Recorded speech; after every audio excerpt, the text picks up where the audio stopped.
Յոլչյան Production-ը ներկայացնում է Յոլչյան Production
Ընկեր Գալստյանն է Վանաձորի համար 24 դպրոցի աշխարհագրության ուսուցչուհին։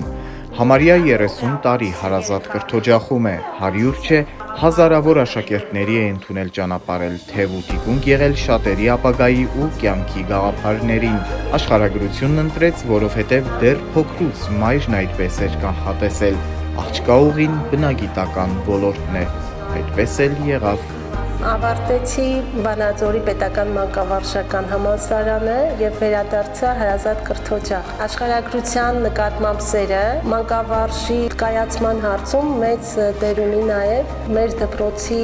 հիմնադիր երջանկահիշատակ ընկեր Մելիքջանյանը, ով նաեւ իմ ուսուցիչն է եղել։ Ես նաեւ կարողացա աշխատել։ Նարինե Գալստյանն այս դպրոցում միշտ է աչքի ընկել, ոչ միայն խստապահանջ ու սիրված ուսուցիչ է, այլև Գևորգ Չաուշի անվան դպրոցի անունը տարբեր հարթակներում միշտ է բարձր պահել։ Կրթության, գիտության, մշակույթի և սպորտի նախարարության կազմակերպած ամսվա լավագույններ մրցույթի սեպտեմբերի հաղթողն է։ Իսկ ինչպես եղավ, որ Նարինե Գալստյանը մասնակցեց ամսվա լավագույնները մրցույթին։ Գևորգ Չաուշի անվան դպրոցի տնօրեն Հեղնար Սարգսյանն է նրան ներկայացրել։ Աշխարհագրությունն ամենուր իրեն ուղեկցում է, այն ասում է հայրենիքն է, մայր հողն ու աշխարհը, նաև տիեզերքը ճանաչելը, գիտակցված ապրելը։ Այն սիրով ու արդեն քառորդ դարից ավելի հազարավոր աշակերտներին է տալիս օրինակ ծառայում։ Ոչ միայն աշակերտներն են ընկեր Գալստյանից գիտելիքներ վերցնում, նաև տասնյակ տարիների ուսուցիչները։ Նարինե Գալստյանը նաև ուսուցիչներին է վերապատրաստում։ Ինձ թվում էր, երբ ես ինստիտուտ ընդունվեցի ու ավարտեցի, դա ինձ բավական է, բայց ես հիմա ապշած եմ, որ գնալով ավելի շատ եմ սովորում, ամեն օր եմ սովորում ու ամեն պահ, որովհետև դա անհնար է։ Փորձի փոխանակումը, մեթոդների իրացումը, փորձով կիսվելը։ Իհարկե շնորհակալ եմ այն կազմակերպություններին, ովքեր նկատել են, գնահատել են, եւ ես պատասխանատու եմ լավագույնս կատարելու իմ աշխատանքը։ Որովհետև սովորողների եւ թվաքանակը եւ նոր չափորոշչային պահանջները, որոնք կարողնակահեն են, այսինքն եթե մեր տարիներին մենք կարողանում ենք միայն նյութերը սովորել, հիմա այդ գիտելիքը պիտի կիրառել։ Մի փոքր այդ բնապահպանական առումով նախագծերում ակտիվ էի, կամավորությամբ երեխաների հետ ու ես հասկացա, որ դա նախագիծ է, որ կատարում ենք ու ես կարողացա փորձով կիսվել։ Ամեն բան կարծեք իր հունով գնում եմ, կարդում եմ, սովորում եմ անընդհատ, ամենուր, տարբեր աղբյուրներից, տարբեր երկրների կրթական էջերից։ Գնահատման չափանիշներն եմ հիմա ուսումնասիրում, ես եմ մշակում իմ դասերի համար, այլապես չի ստացվի։ Արագ ժամանակի հետ պիտի հասցնես դու ինքդ շատ զբաղվել, որովհետև եթե ուսուցիչներին դու վերապատրաստում ես, պիտի այնպես լինի, որ ինչ որ նոր բան լինի, նոր ասելիք ունենաս, որ քեզ կարողանան լսել, պիտի մի փոքր չարչարվես, որ կարողանաս հասցնել։ Անընդհատ կապի մեջ ենք կրթության, գիտության, մշակույթի, սպորտի նախարարության հետ, անդադ ուսուցիչներին ընդգրկում են, մենք աշխատանքներ ենք կատարում, փոխանակվում է մեր աշխատանքները, օրինակներ են լինում։ Գրքերի մշակման հանձնաժողովներում ենք ընդգրկված, էլեկտրոնային պաշարներ ունենք ուսուցիչների դեռ վաղուց եւ ծրագրերով, եւ դասանյութերով, եւ մեր կատարած միջոցառումների ամբողջ պլաններն են տեղադրված պաշարների շտեմարան էջում։ Մենք կարողանում ենք աշխատանքներ կատարել եւ փառք Աստծո մեր երկրում գնահատվում է։ Ես շնորհակալ եմ, որովհետեւ այդ գնահատականը ինձ պարտավորեցնում է ավելին անելու։ Ես երջանիկն եմ այն մարդկանցից, այն ուսուցիչներից, որ բոլոր կրթության, գիտության նախարարների կողմից պարգևատրումներ ունի տարվա լավագույնների 2012 թվականին, 2021 թվականին Հայաստանի տարվա լավագույն ուսուցիչ եմ ճանաչվել։ Շնորհակալ եմ նաև մարզում մշտապես աչքի տակ ունենալու եւ գնահատելու ուսուցչական համայնքին բախտ եմ ունեցել նաև մեր բոլոր մարզպետների կողմից ստանալու պատվոգրերը, որը ինձ ավելի է պարտավորեցնում, ամենակարևորը դա իմ սովորողներին գոհացնելն է։ Երբ դպրոց պիտի գնայի աշխատելու, երիտասարդ էի, մտա դպրոց մոտավորապես 3-4 տարվա տարբերությամբ են երեխաները։ Դժվարացել եմ, բայց ստացվեց։ Մայրս առավոտյան ասաց՝ յուրաքանչյուր բալիկ իր աչքի տան լույսն է։ Այդպես մտքից դրոշմված եմ։ Ինձ համար էական չէ, ցանկալի է, դասալսումը պատկերացնելը այլ է։ Ինձ համար դաս լսող իմ 35 սովորողներն են։ Ամենաանկեղծ, ամենապարզ, բուջուրիկ քննադատներն են։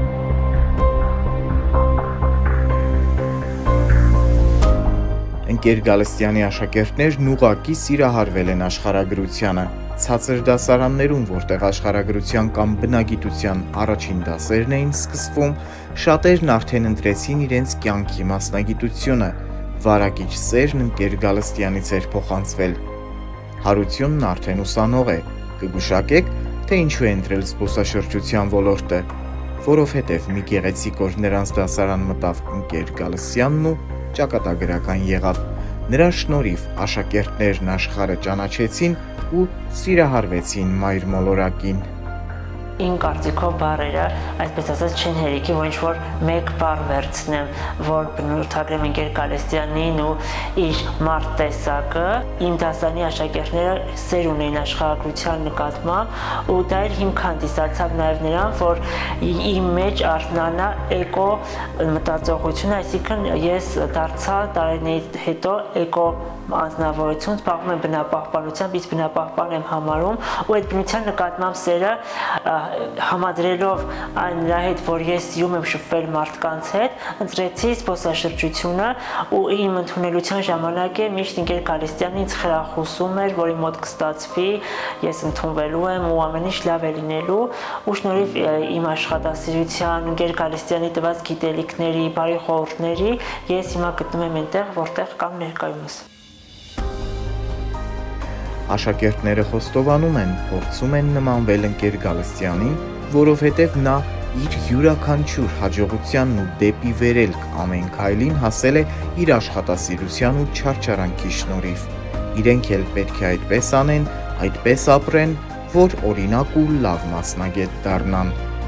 Շատ կուզեմ ընկեր Գալստյանին նմանվել, որովհետև ինքը փորձում է ավելին հասնել, դա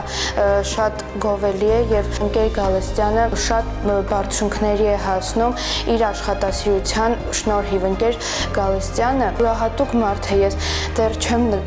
տեսել այդպիսի մարդու, ով նրա նման բարի, աշխատասեր եւ շատ սիրում է մարդկանց օգնել։ ժամանակակից սերնդին պիտի նոր սարքավորումներ լինեն, որովհետև իրենք թվային երեխաներ են, պիտի գոհացնենք նոր մեթոդներով, խաղային մեթոդներով։ Ժամանակակից մեթոդները դպրոց բերելը եղել է ընկեր Գալստյանի գլխավոր նպատակներից մեկն ու հաջողվել է։ Նա ապացուցել է, որ ամեն ինչ չէ, որ կենտրոնացած է մայրաքաղաքի դպրոցներում, միայն աշխատասիրություն, ջանք ու համառություն եւ ամեն ինչ հասանելի է դառնում։ Ահա այդպես աշխարհագրության դասասենյակը լաբորատորիա դարձավ, դասերը մեղմ ասած գիտափորձեր։ Գործընկերները կարող են փաստել, թե ինչպիսի մանկավարժ է ընկեր Գալստյանը։ Իր մասին քիչ է խոսում, սիրում է շատ աշխատել։ Ընկեր Գալստյանի ամենաբնորոշ երևի հատկանիշը անմնացորդ նվիրված է իր առարկային, անմնացորդ նվիրված է իր դպրոցին, ինքը հպարտությամբ է ասում աշխարհի ամենալավ դպրոցը, Հայաստանից ամենալավ դպրոցը, անմնացորդ նվիրված է համայնքին եւ հայրենիքին։ Իհարկե այս ամենը միայն հայրենասիրություն կարող ենք որակավորել։ Ընկեր Գալստյանը նորարար է կրթական շատ ոլորտներում։ Առաջինն է մտնում նոր տիրույթ եւ իր ետևից տանում շատ ուսուցիչների։ Անսահման կարելի է խոսել ընկեր Գալստյանի մասին։ Մի բան ասեմ, ընկեր Գալստյանը նաեւ անհանդուրժող է տգիտությանը, անհանդուրժող է, երբ մարդիկ չեն տիրապետում իրենց գործառույթներին։ Աշխատասիրության մարմնացում է ընկեր Գալստյանը եւ նրա աշխատասիրությունը վարակիչ է։ Ուղղակի անհարմար կարելի է զգալ նրա կողքին չաշխատելով։ Մեծ պատիվ է կրթօջախում ունենալ այսպիսի ակտիվ մանկավարժներ, որոնք չեն բավարարվում օրվա ծրագրով, զարգանում են ու զարգացնում, նոր գործ ու գաղափար դպրոց բերում։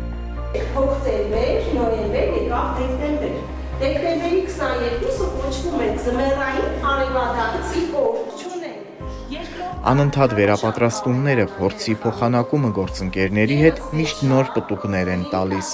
Դպրոցի տնօրեն Հեղնար Սարգսյանն այս արժանինքներն էր հաշվի առել, նաև ուրիշներին օրինակ լինելու ընկեր Գալստյանի առաքելությունը։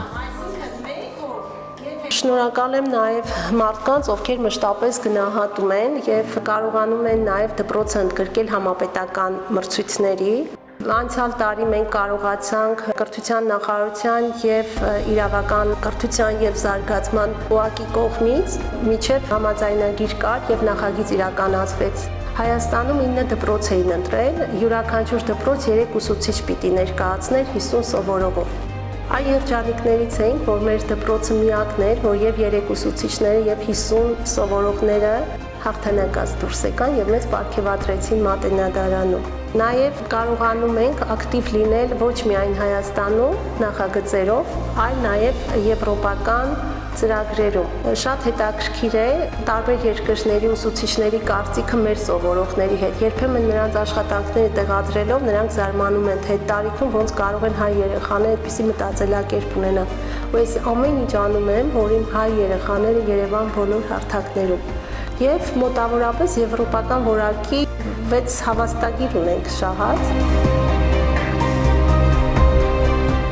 Ես սովորում եմ եվրոպական կրթական ցանցում, մշտապես համալրում եմ եւ կարողանում եմ ինձ հետ տանել նաեւ երեխաներին։ Ակտիվ եմ նաեւ եղել Բյուրականի աստղադիտանի կազմակերպած դասընթացներին, տնօրեն ժամանեց մեր դպրոց, հատուկ սեմինար անցկացրեց, այսինքն ներկայիս ուսուցիչը պիտի անընդհատ ակտիվ լինի։ Զարկը պահած լինի դպրոցի վրա, կապը պահած պիտի լինի, որովհետեւ շնորհակալություն այն ծնողներին, ովքեր իրենց երեխաներին մեզ են վստահել։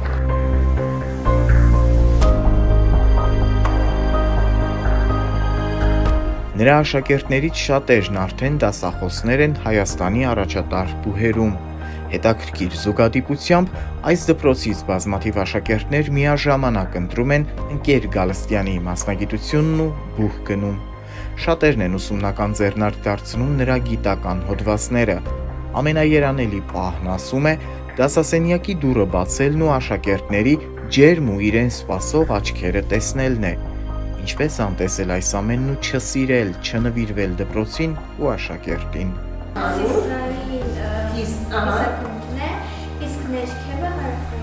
Շնորհակալություն եղան, կարող եք ասել մեր ամենաթանկ հայրենիքը որ կիսագնդում է գտնվում։ Ապրեք շատ։ Իմ ամենաերազած պահը, երբ որ դասասենյակի դուռը բացվում է ու դու ներս ես մտնում։ Իրանց սիրուն աչքները փայլում են, ու ես մտքում ասում եմ շնորհակալություն ձեր ծնողներին, որ հենց մեր դպրոցն են բերել։ Դու պարտավորված ես։ Սիրում եմ ամեն ինչ սկզբից փորձել։ Իհարկե, երբ կամավոր ատեստավորումը սկսեց, առաջինը Երևանում էր, երկրորդն արդեն Վանաձորում էր, ես առաջամարտիկն էի ու ստացվեց ինձ մոտ անցնել։ Մեր եւ Ճապոնիայի միջև քանի ժամվա տարբերություն կա։ Իրենք 9-րդն են, մենք 3-րդն ենք։ 6 ժամ։ Իրենք մեզնից առաջ են, թե հետ են։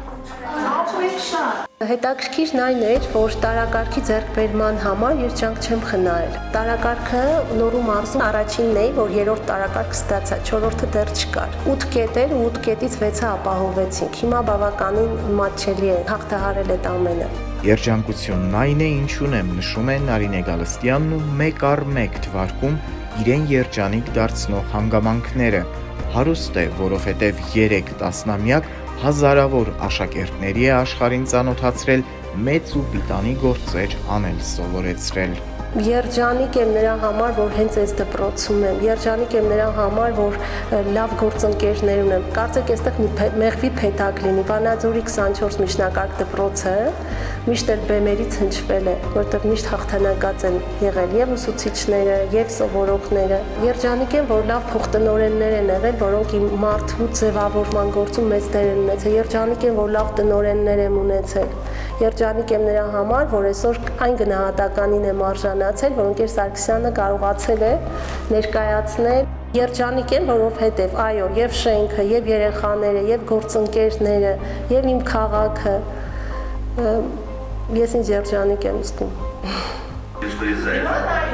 Հասարակություն միշտ ամառ է, բևերներում միշտ ձմեռ է, իսկ միջին լայնություններում մենք վաղ ունենք նաև մեր երկիրը տեսնելու աշունը եւ գարնը։ Եթե երկիրը իր առանցքի շուրջը լիներ այսպես ուղիղ եւ ոչ թե թեքված, երեխա, այս դեպքում մենք միայն ունենայինք ամառ եւ ձմեռ, այսինքն թեքվածության պատճառով իր առանցքի շուրջը մենք նաև տեսնում ենք աշունը եւ ձմեռը եւ սա արդեն օրվա լուսավորվածությունն է կաների։ Տեսնում եք, մենք մյուս կողմն է լուսավորվում, մենք մյուս կողմն։ Ֆիլմի նկարահանումներից հետո էլ ընկեր Գալստյանը կգնա նոր գաղափարների ու դրանք կյանքի կոչելու հետևից։ Գործերն սպասում են, մոլորակն արագ է պտտվում, աշխարհագրությունն ու կյանքը սպասել չեն կարող։ Վաղը նորից կբացի դասասենյակների դռներն ու տասնյակ աչքեր կփայլեն աստղերի ու մոլորակների պես։